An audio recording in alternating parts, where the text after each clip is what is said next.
Tipe orang yang pertama, menyesal karena tidak menguras habis pinjolnya. Ya, dan biasanya orang dengan tipe ini cari-cari pinjol lain untuk digalbaikan. Karena orang ini merasa tidak mau rugi. Gitu ya. Atau walaupun datanya sudah busuk, nah tetap ninjol terus berharap ada pinjaman itu ya. Tipe orang yang pertama yang menyesal karena tidak menguras habis pinjolnya ya. Setelah mengetahui bahwa gagal bayar itu ya tidak masalah gitu. Maka dari itu terciptalah ya jasa gestun, jasa joki pinjol, ya apalagi yang pasti-pasti penipuan gitu ya. Karena galbay pinjol itu tidak masalah gitu loh ya. Orang yang sudah galbay 20 aplikasi tidak terjadi apa-apa dengan saya gitu kan. Saya mau cari uang gitu ya dengan mengklaim dirinya bahwa saya ini ahli pinjol gitu. Sini data-data kamu gitu ya. Data-data kamu sini gitu. Saya ajukan gitu. Bisa cair gitu. Ya oke, itu tipe orang yang pertama.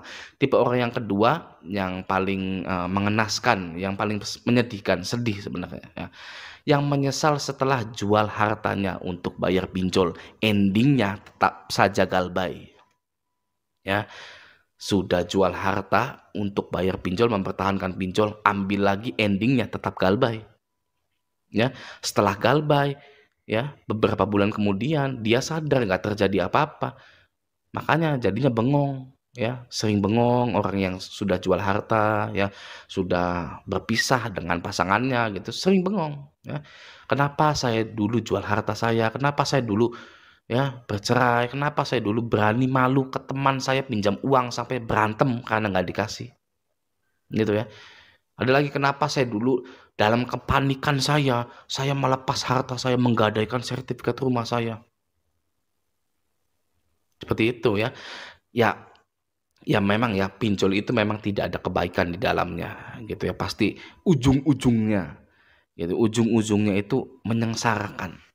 Gitu, oke ya. Nah, sekarang apa saja langkah-langkah yang harus diterapkan ketika Anda baru gagal bayar di suatu pinjaman online gitu. Oke, yang pertama, Anda akan dihubungi oleh pihak pinjol. Solusinya adalah ganti akses diri Anda mulai dari WhatsApp, nomor telepon, sosial media, dan email. Oke, jangan sampai pinjol bisa mengakses atau menghubungi diri Anda. Oke ya, itu yang pertama ya.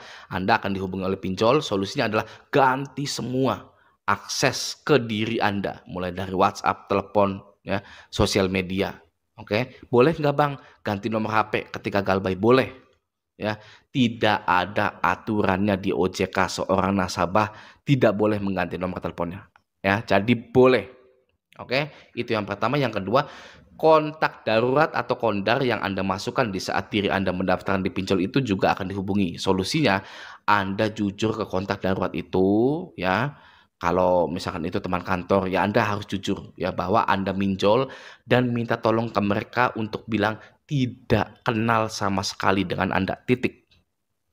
Ya, karena DC pinjol itu menyangka Anda memasukkan kontak darurat fake yang Anda itu dapat dari manapun, dari antah berantah gitu ya.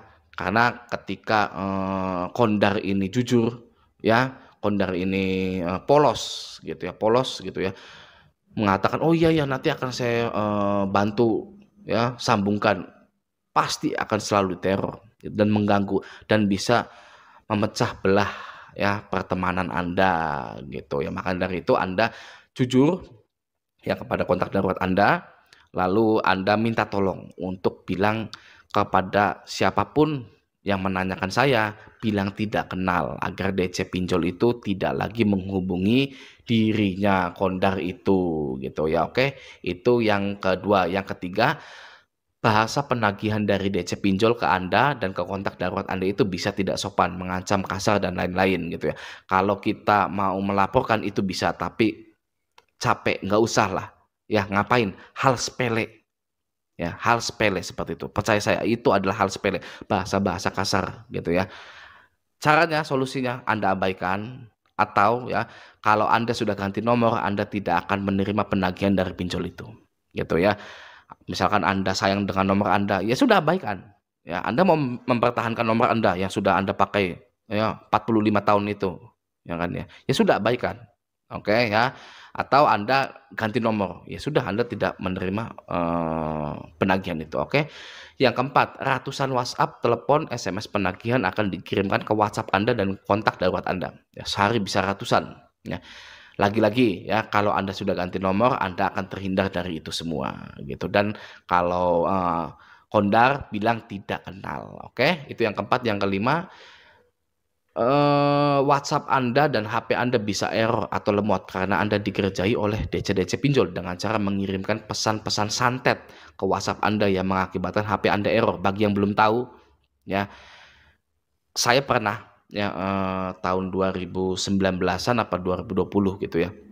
Saya pernah ngerjain DC pinjol itu marah ya, lalu dia itu kirim suatu pesan gitu sehingga membuat HP saya itu lemot. Semuanya lemot gitu ya. Semuanya lemot, ternyata kuncinya adalah ada di WhatsApp itu. Gitu ya. WhatsApp itu langsung saya uninstall dengan keadaan lemot HP saya, langsung saya uninstall ya. Saya matikan HP-nya, saya nyalakan lagi, bener lagi. Gitu. Bagi Anda yang HP-nya tiba-tiba lemot gitu ya, atau WhatsApp-nya itu kalau dibuka keluar lagi, dibuka keluar lagi gitu. Biasanya ada yang seperti itu ya gitu. Itu Anda hanya perlu menghapus pesan dari itunya saja, dari pengirim itu ya. Itu Anda clear chat semua gitu ya, atau nggak usah dihapus, nggak usah di-uninstall gitu WhatsApp-nya gitu. Anda clear chat gitu ya. Oke ya. Nah, selain itu Anda juga harus menghapus aplikasi pinjolnya gitu ya, karena barangkali ada pinjol ilegal ya gitu ya, atau ya pinjol yang legal juga gitu ya, lagi nakal gitu kan, lagi mumet karena tagihannya itu gitu kan ya, dan niat gitu ya mengirimkan virus ke HP Anda. Itu Anda harus hapus ya aplikasinya. Oke, yang keenam, Anda kemungkinan akan didatangi oleh petugas lapangan dari pinjol gitu ya. Ada dua cara jika Anda didatangi oleh DC pinjol gitu ya. Yang pertama, hadapi. Oke, hadapi atau temui DC itu dan buatlah DC itu merasa sia-sia menagih Anda karena setiap kali DC lapangan itu datang, Anda selalu bilang tidak ada uang sama sekali. Ya. Oke, karena ya pinjol itu lemah. Pinjol itu lemah, DC lapangannya juga lemah, DC WA-nya juga lemah. Ya, kalau Anda itu mau menyadari ya, pinjol itu lemah. Mereka tidak bisa merampas atau menarik barang Anda. Ya, jadi bagi yang mau ngajak ngopi DC lapangan, silakan ajak ngopi ya. Buatlah DC itu merasa sia-sia sekali menagih Anda. Datang ke rumah Anda itu sia-sia. Oke. Nah, itu cara yang pertama. Cara yang kedua, jangan ditemui. Ya, biarkan saja di luar gitu. Itu juga termasuk cara biar DC lapangan itu merasa sia-sia ke Anda karena tidak ada orang terus di situ. Kita tanya ke tetangga misalkan gitu ya. Tetangga jadi tahu gitu ya. Gimana Bang caranya? Kalau tetangga tahu ya, bilang saja teman Anda ya yang di sana itu pinjam dana pakai data Anda, pakai KTP Anda gitu ya. Anda bilang lagi ke tetangga Anda, saya ini ya lagi nagih ke teman saya ya, gara-gara dia ya saya ini didatangi gitu ya. Dan juga beri penekanan lagi ya, hati-hati Pak Bu ya, sekarang orang banyak yang pakai data kita buat pinjol. Saya juga awalnya ini mengira data saya ini buat daftar ya, prakerja dan lain-lain gitu ya. Anda ya pilih saja apa gitu ya, tapi ternyata dipakai pinjol gitu ya. Kalau Anda malu gitu, malunya tuh setengah mati gitu ya. Ya Anda harus ngomong, harus klarifikasi gitu ya untuk membersihkan nama Anda gitu. Oke. Itu yang keenam. Yang ketujuh, sebar data ya. Data Anda diungkapkan ke publik sebagai orang yang menunggak hutang ya gitu. Jika penyebaran data itu melalui WA ya, kebanyakan memang melalui WA gitu ya. Anda bikin WA baru lagi mengatasnamakan perusahaan pinjol tersebut yang meminta maaf karena salah orang ya, dan Anda kirimkan ke semua kontak Anda lagi yang terkena penyebaran data itu ya. Bersihkan nama Anda dengan cara itu. Ya, Anda bikin WhatsApp ya, WhatsApp bisnis gitu ya. Apa nih pinjolnya nih ya kan, yang sebar data kan biasanya pinjol ilegal, misalkan Dana Setan Anda download logonya ya, Anda ketik Ya, wow, kami mohon maaf atas nama ini tidak pernah berhutang dengan kami.